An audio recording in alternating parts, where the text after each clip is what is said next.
Happy January. How was your holiday? Good to see you again. It seems like just yesterday was November. Saying we won't have a meeting in December. We'll see you in January. We're wishing each other happy holidays, Merry Christmas, and Happy New Year. Well, Happy New Year. Happy New Year. I'm Wes Hoyt. I'm your Chief Operating Officer. It's a pleasure to be with you again tonight. We have an excellent program for you, and I promise you, we will get you out of here before the weather hits. Earlier today, I was in Topeka. They had a Kansas Hospital Association Advocacy Day, and hot topic of the day was Medicaid expansion. Then after that was Department of Transportation, getting them their money back that they've taken over the last few years. Then after that, it was all about litigation. But the biggest topic was Medicaid expansion. And if you haven't heard, that is going to be the big thing that will be discussed Thursday, Friday, Saturday, Sunday, Monday, Tuesday, until they ever get the bill passed, right? But we're happy and we're hopeful because that is a big thing for our community. And it's a big step forward. But tonight we're going to talk about something else. It's eating disorders. It's a problem swallowing. And how many of you have a problem swallowing? All right. It didn't look like the way you were tearing up that food. There aren't many left, all I know. But tonight that's what we're going to talk about. People who have trouble swallowing. If you have trouble with dysphagia, which is the medical term for swallowing difficulties, it has a huge negative impact on your daily living. There are many treatments that can be employed to treat this and help you return to that highest functioning state of life. And we're actually very fortunate to have a very seasoned and highly trained speech pathology team here. They're led by Lori Hartman, which is one of my directors, and she has spent the last few years putting this team together. And I would just tell you, they are publishing articles in magazines now. They're doing outreach into other communities out in Pratt and everywhere else. So they are exporting the knowledge and the expertise that they have, enhancing the lives of all of South Central Kansas. So I'm very blessed and fortunate to be part of this team. Ruth Gibson is one of our presenters tonight. She was born and raised in Hutchinson. She received her undergraduate degree at Phillips University in Enid, Oklahoma, before obtaining her master's degree in communication sciences and disorders at Wichita State University. She has been a proud member of Hudson Regional Medical Center for 37 years. Emily Petachik is a Lyons native. She received her undergraduate degree from Fort Hays and then graduated from Fort Hays State University with a master's in speech language pathology. She's been with our team since 2014. Emily White, she is our newest member. She was born and raised in Hanover, Kansas. She received her undergraduate degree at the University of Nebraska in Lincoln. No booing, please. No booing. No booing, just saying. Somebody had to break the mold, right? Before she earned her master's degree at the University of Wisconsin in speech and language pathology. At least she left the Big 12 and went to the Big 10, right? Yeah. Emily has worked as a speech pathologist for over 3 years and has worked at Hutch Regional for almost a year. These accomplished professionals will guide us through an overview of dysphagia and what steps can be taken to help out. So please join me in giving them a warm welcome.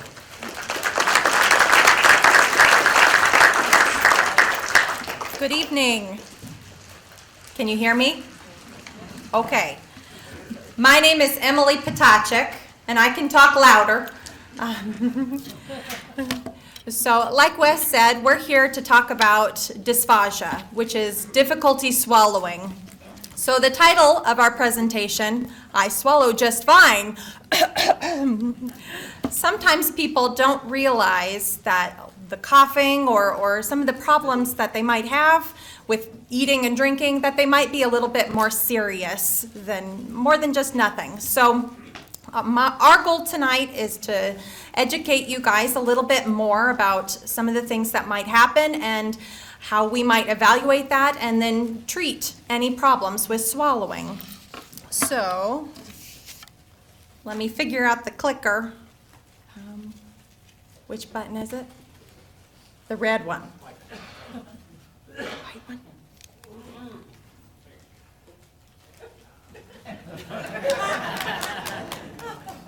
Okay, there we go. Oh, sorry. So, yes. So why are you being seen by speech language pathologists? Our title can be a little bit deceiving.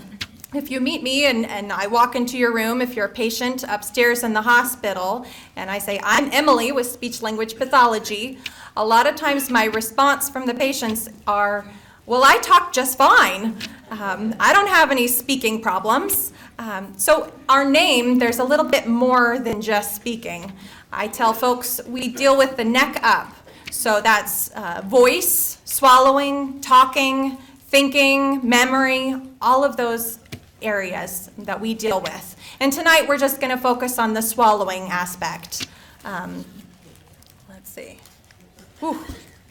So as far as some different signs that you might have trouble swallowing, sometimes people complain of food sticking in their throat, or trouble swallowing liquids or foods where it just doesn't go down, or I feel it stuck right here. They might even have instances where they've been choking and maybe at a restaurant and needed the Heimlich maneuver. I've had individuals who want to come and eat at the hospital just because they're afraid they might choke, and at least they're got the doctors here already, so. Or they might have trouble initiating that swallow. If you've ever had strep throat or a surgery where they put the tube down your throat and they yank it out, you might have some soreness or pain afterwards, so maybe some temporary dysphagia. You might also have some trouble maintaining your weight and health and nutrition. Maybe you spend half your meal coughing and then you lose your appetite, and so you're not able to get as many calories in as what you really need. Or sometimes chronic pneumonia. You might just continually keep fighting it, and there's really no explanation. It's the middle of summer and you keep getting pneumonia. So that would be an issue that maybe you could raise to your doctor, and then speech therapy, we could come and check you out. So some different causes, some different things that might cause dysphagia could be a congenital abnormality, like some people are just born with different structures or might be at a higher risk if they have more trouble breathing. As we age, our muscles can start to weaken a little bit or slow down, and then that can affect the swallow. Any progressive diseases, we've got listed up there Parkinson's, but ALS, Huntington's, any of those types of diseases, as they progress, can impact the swallow. Dementia is also another area where swallowing can become less efficient and cause some trouble.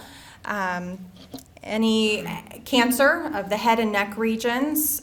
We work with lots of folks at Chalmers Cancer Treatment Center. We try to meet with them sometimes before they even start the radiation process, because that radiation to these regions is like a sunburn from the inside out. So while they're undergoing all this radiation therapy, it can be really painful and hard to swallow. And that's the time in their life when they really need that good nutrition and to stay hydrated. So the swallow can definitely really make it or break it as far as people completing radiation therapy and beating the cancer. Another area would be neurological disorders, like if someone had a stroke or damage to the brain or spinal cord. When folks come into our hospital, like into the ER, and they might potentially have a stroke alert, the nurses will give them 3 ounces of water, and they'll ask them to swallow that as quickly as they can, and then they'll watch them for any coughing or throat clearing that they might have afterwards. If they have those signs, then they will say, you're not going to eat anything until you're seen by speech therapy, because the risk of having something go into that airway or trouble swallowing, that will just add to their problems. So let's see. So let's talk a little bit about where these problems could occur. So we're going to look at some anatomy and physiology. You guys are all going to be experts after I get done with you. So with this slide, we're looking at just the side view, the normal structures. I think I have a laser. I think. Oh, I got this one to work. So here where I'm pointing, you can see the tongue. Now, your tongue actually goes down a lot farther than what you see when you just open your mouth.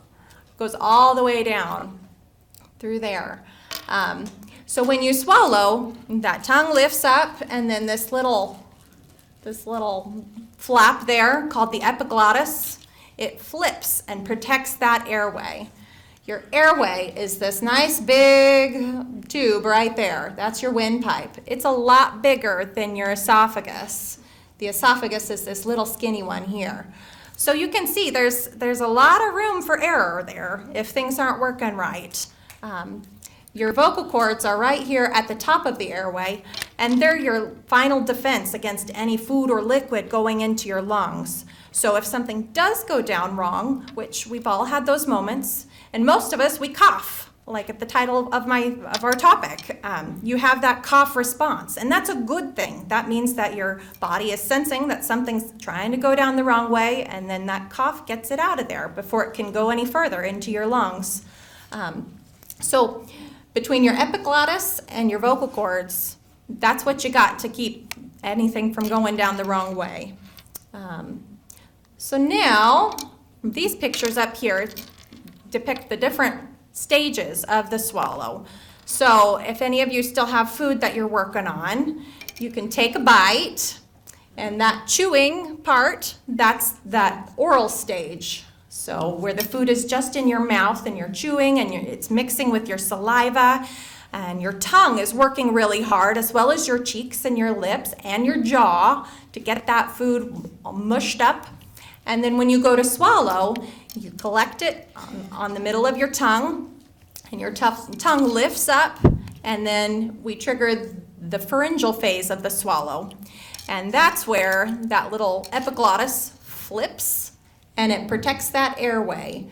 And you can see the green there, that's the food or the liquid, or even saliva, and it moves down into that esophagus. And then the third stage is the esophageal phase. So you can see that the little bit of green is moving farther down and it goes all the way down into the stomach. So any one of these phases could have potential for error or for something to go wrong, or all three at the same time if you're that unlucky. So my colleague, Emily White, is going to talk a little bit more about how speech-language pathologists look at the swallow and determine where things are going wrong. So I'll let her talk. There's the laser. Okay. And this one. I'm going to see.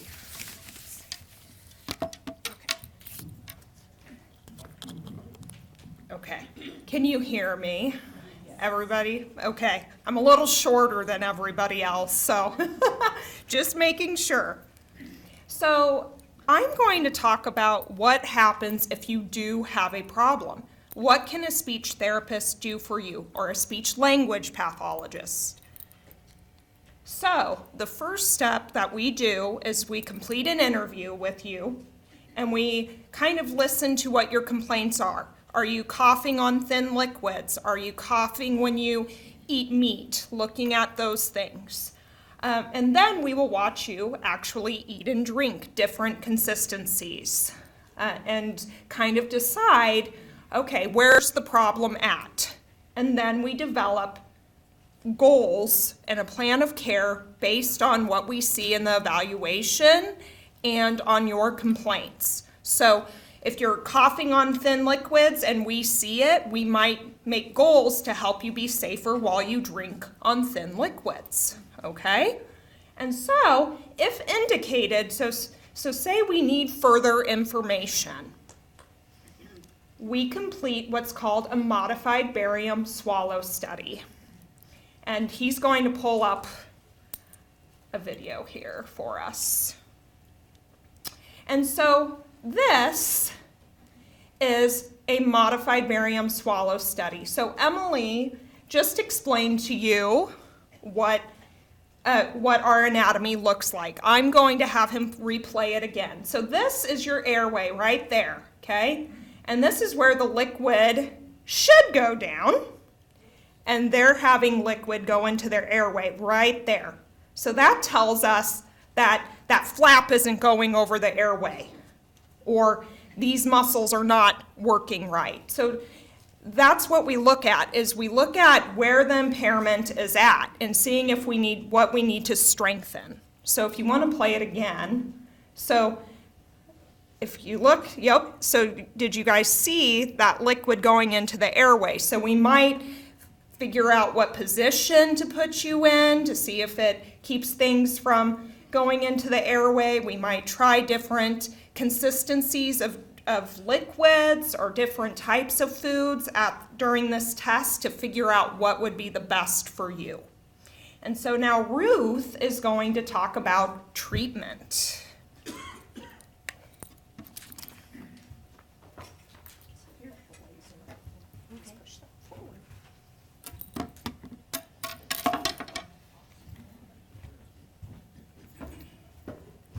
Good evening. I'm Ruth Gibson, and I'm going to talk to you about treatment. I have been doing treatment for patients with swallowing disorders for 32 years, and in all those years I've never had one patient that was exactly like any other patient. Your treatment will be very individualized to you. Many of the things that we do with you are similar to what other people do, but we really look at you and what you need to have done. One of the things that you can start this evening to make your swallow safer is to have good oral care. The bacteria that forms in your mouth has a tendency to either seep into your airway, or if you're having trouble swallowing your saliva, it will get into your lungs, and that increases the likelihood of aspiration pneumonia.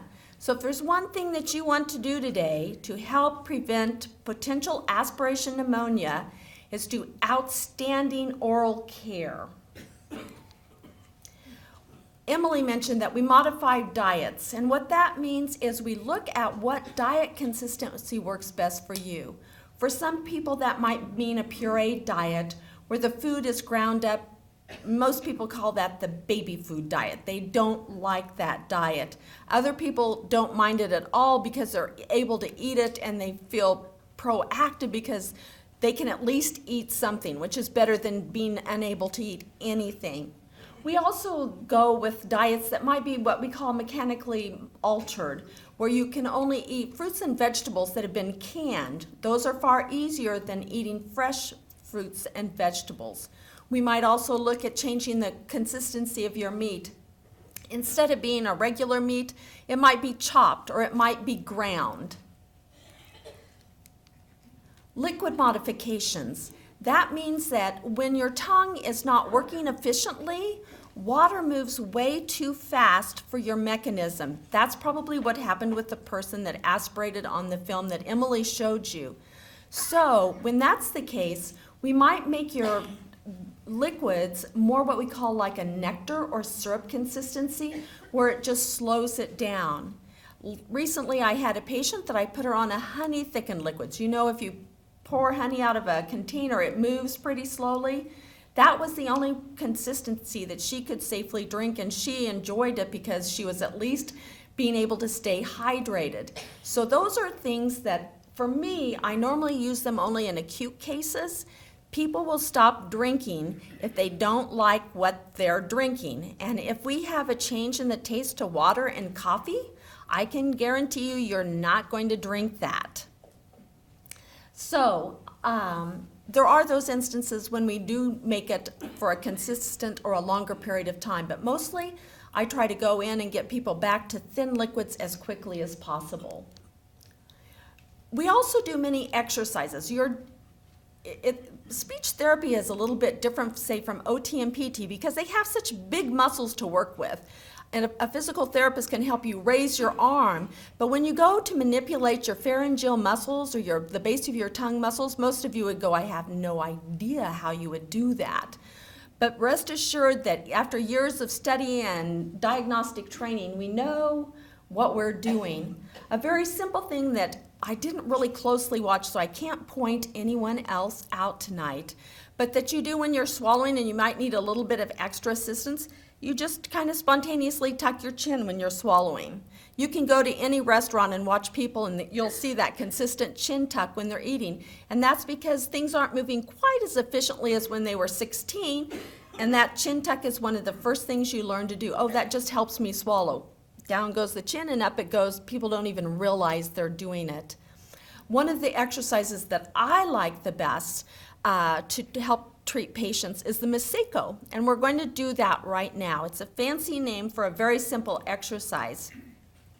I will tell you how to do it first, and then I will show you, and then I'm going to watch you to make sure that you are doing it in imitation. So what verbally you are going to do is you're going to stick out your tongue, hold it lightly with your teeth, no biting your tongue off tonight, and then swallow with your tongue extended. It looks like this. Now I want to see everyone's tongues out and swallow. Easier said than done. Did you feel the pull in the back of your throat? That's the therapeutic part of that exercise. That's making all of those muscles work harder, especially the pharyngeal wall, the back of that throat, which will help grab hold of the food and move it through the pharynx so that it goes the right way and not the wrong way. So from here on out, there are two things that you need to do. One, you have to have outstanding oral care, and then every day practice that exercise of sticking out your tongue and attempting to swallow. And if you actually get to swallow, that's like the cherry on the top. But it takes a while to be able to do that. So some of the things you already spontaneously do. You know that it's best to eat slowly, to swallow hard, don't take humongous bites of food when you're eating, alternating foods and liquids. You're probably doing that tonight after the sandwich was a little dry, so you grabbed your water. Many of these things you do easily. But I think the most important one that I try to tell my patients, you can eat anything as long as you can chew or masticate it long enough until it's the consistency of applesauce. Most of us don't like to chew that long, so we can surprisingly eat about a third of a Big Mac in two chomps and a swallow. It's scary. But we can really do that until we start to have a problem, and then you just have to chew your food until it's the consistency of applesauce, and then you can eat probably just about everything. So how do you get a speech-language pathologist's help? The number one way to go about it is to talk with your family's physician or your primary care physician about it. Say, I'm really having trouble. And if they just go, then say, no, I went to the first course. And I learned that there are people that help with swallow and they're at the hospital. I want you to write me an order for one of those people at the hospital because I know that they can help me. And very few physicians will refuse that type of a request. And then as soon as we get that order faxed over from them, we will contact you and get an evaluation set up for you. So now is the time in our program. Do you have any questions that we might answer? Is that the first one? I didn't scare you because I gave you an assignment, did I?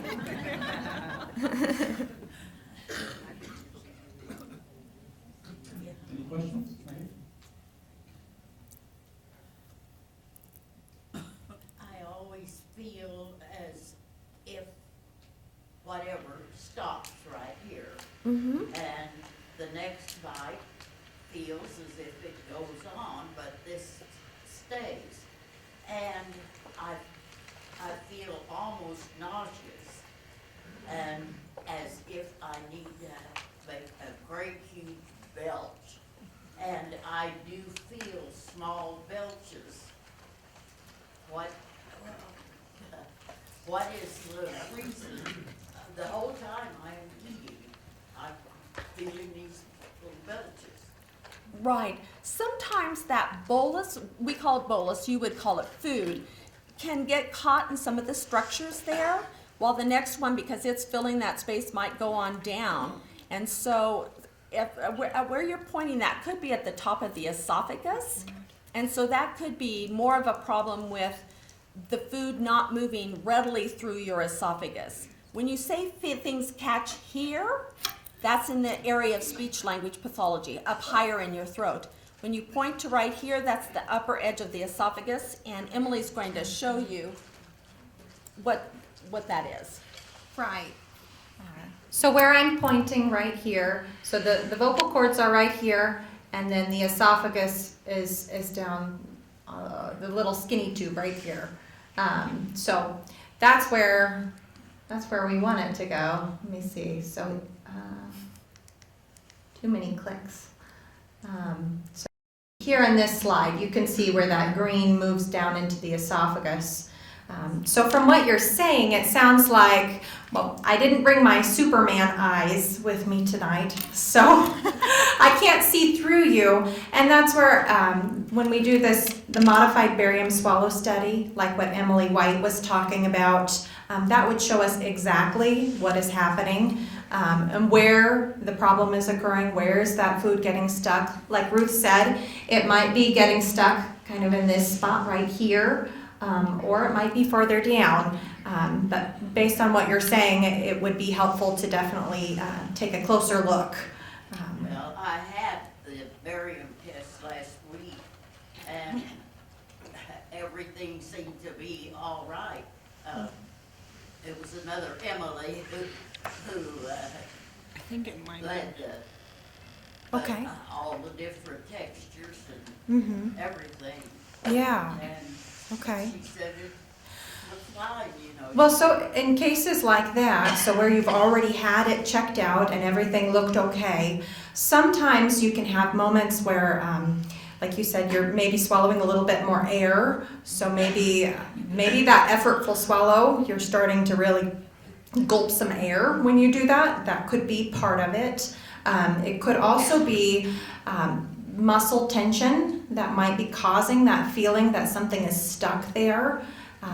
That's where I'm glad to hear that you've already had one of those studies done, and that they ruled out there was no aspiration or anything like that happening.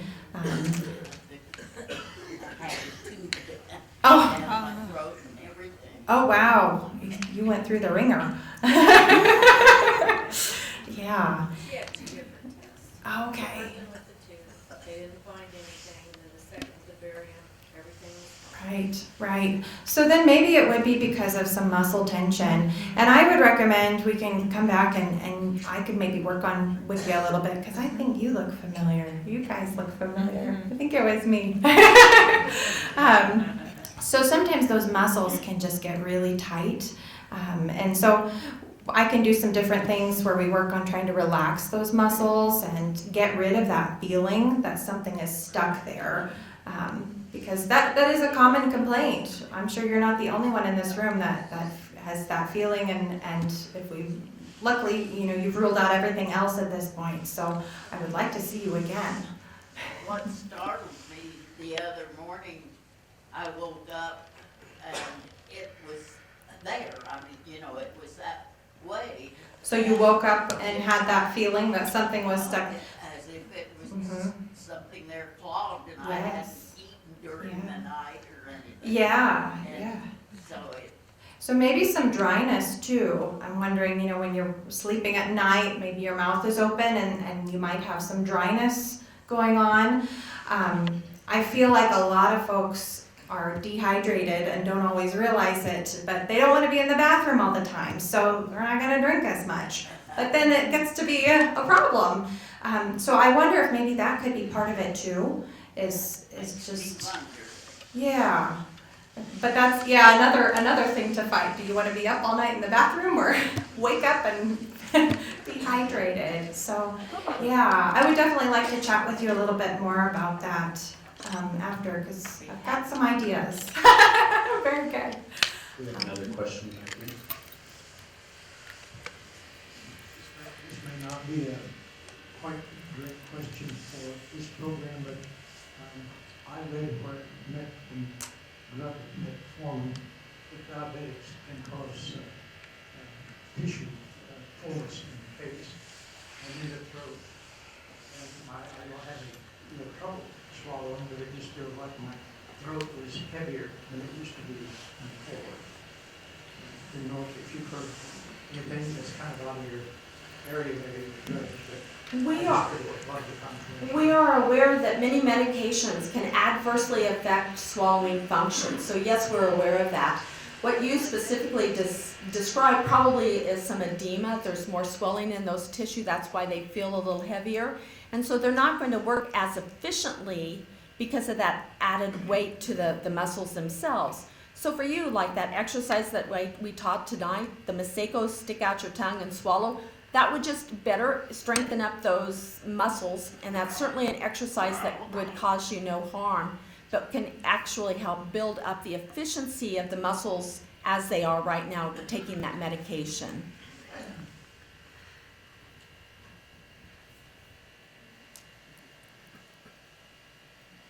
You talked about using a thickener for some of the liquids. What do you use? Or is it a commercial product? Is it something that you buy at the counter? And does, quantity make a difference on how thick you do it? That sort of thing. So here at the hospital, we use Simply Thick. It's gel, where you pour gel into the liquid to thicken it to that nectar thick or honey thick consistency. And you can order that online, but you can find powdered thickeners at like Dillon's, Walmart, CVS Pharmacy. There's many different kinds. Thicket is a very common kind, but with those powder thickeners, so the gel thickeners are a little more expensive because it's easier to thicken the liquid, whereas powder, if you don't do it right, can have chunks in the liquid. So we always say put the powder in first and then the liquid. And each of them all of the thickeners come with instructions. So on Thicket, it has instructions for how much powder to add. And the same for the gel. So everything, I've had patients before where they're like, I really hate this. And I'm like, how much thickener did you use? And I recommended nectar thick liquids, and they put enough thickener in to make it pudding thick. And so I'm like, oh, let's try that again. So yeah, there's many different kinds, and it's sold at Walmart, Dillon's, and Walgreens, and you can even buy it on Amazon. So These alter the taste of the liquids? yeah, that's our common complaint. Yes, it can alter the taste of the liquids. People tend to like it better if it's more in juice, cold. The only thing with the thickened liquids, though, is you can't add ice or they get too thin and you're defeating the purpose. And so that's also a negative side of the thickened liquids, is you have to replace them constantly because nobody wants to drink thickened liquids that are warm. So. I have a quick question. Yeah. I've been diagnosed with acid reflux, but a lot of times when I'm eating, is when I'll start coughing. And if it's either, sometimes it's something that's too sweet or something that's too spicy, would that have anything to do with that, just from the acid reflux? I mean, I don't get the coughing with water or when I'm drinking with a liquid, but it seems with the food. It could definitely be related to, especially if you're eating something spicy, could be related to the coughing. But I occasionally have had times when I feel like, oh, I'm not going to be able to swallow. Not specifically when I'm eating food. Okay. Sometimes sitting or maybe lying down, I mean, it's like I think I'm not going to be able to swallow. Okay. Are you on acid reflux medication? Yes. Okay, yeah. And so I always talk to people about some just general acid reflux precautions. So just making sure to moderate how much you eat those spicy things. Make sure you're really regimented on your acid reflux medication. Limiting things, I know, like coffee and chocolate, all the things we really like. Making sure you're sitting upright while you eat. Making sure you don't lay down right after you eat. I usually say making sure you're not going to bed for 2 to 3 hours after you eat supper. So things like that. And I would just make sure you're chewing things really well, making sure, but we can take a look at that as well to make sure, because if you do have acid reflux, the food can come up and can cause sensitivity to the vocal cords. We can make sure that that you're not having trouble with things going down the esophagus too. Mm-hmm. Thank you. Yeah. Any other questions?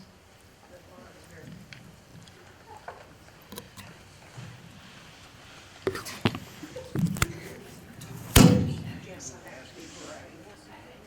I have more trouble like in the distal esophagus. Okay, here we are, brave. More trouble in the distal esophagus. It feels like a cramp. And I literally get off my chair, reach my hands up to the sky, and pretty soon it passes, but it's a cramp. It's painful. That, obviously, that's an esophageal issue. One of the ways that the oropharyngeal stage of swallowing impacts what's happening in the esophagus is if we get sufficient pressure in the oral cavity such that food will move more readily through the esophagus. And so an effortful swallow would be one of the solutions to that, where you just really swallow hard and with intent. And sometimes that will help that bolus then move on through the esophagus. And what I've learned from my radiologist over time, if you have trouble, don't keep adding more stuff because it just stacks up. Just wait until it passes and then begin to eat again. Yeah, right. I think I was meant to be a giraffe. Any other questions? Any others? How prevalent is it? Well, in general, research shows that 10% of the population aspirates on every swallow. The problem becomes when your body acclimates to that, when you're young and healthy and it doesn't bother you, but as you age, your lungs get to a point where they say no more, and that's when it becomes problematic. So aspiration in and of itself is not a problem until you're not feeling well or pathogens get into your lungs, and then it becomes an issue. But right now, probably over 50% of our caseload at the hospital is dysphagia. So in Reno County, yeah, over 50% of what we do is swallowing. I've been diagnosed with ialophorina. Does that have something to do with swallowing? Sometimes it can impact the food through the esophagus and on into the stomach and things, so yes, it can just impede the lower stages of that swallow. Normally, I don't have an attack maybe twice a year, but the last one, I just wait, and after a while it will just kind of pass on through and I'm fine. But the last one lasted about 5 hours and I could not swallow it, I think. Yeah, and yeah, that is problematic and stuff because it just stops. If it can't go down, the other option is for it to come right back up. And so that's just that pressure differential that's gotten out of whack. And so you literally can't swallow while it's in there, but once it releases, then you're good to go again. Good question. Any others? Excellent. But I bet everybody's going to think twice about coffee from now on. Well, and I might say that some of our youngest patients are hours old. Dysphagia isn't something that just happens in the elderly. It can happen from the get-go. We are often up in the ICU, or we don't necessarily have the birthing unit, helping infants learn how to swallow too. So it's an age-long problem. Your question? The issue I have sometimes is, especially when I'm eating things like the yogurt, hard-boiled egg, or cornbread, or hamburger, that after the initial swallow, it feels like it's just right on the edge, and double checking again myself, and it tastes probably good. Now, I also have a lot of sinus drainage, and I wanted to kind of sticky good. That kind of describes a crumbly texture. Egg yolks, my goodness, they're really dry and they aren't very cohesive, and so they do kind of break apart. So with that, I would probably think about just a liquid wash afterwards. If a little piece got separated, just swallow, take a drink of water, see if that clears it, and then you should be good to go. And then that Maseko that I taught you would be an excellent exercise to just practice to make things work more cohesively.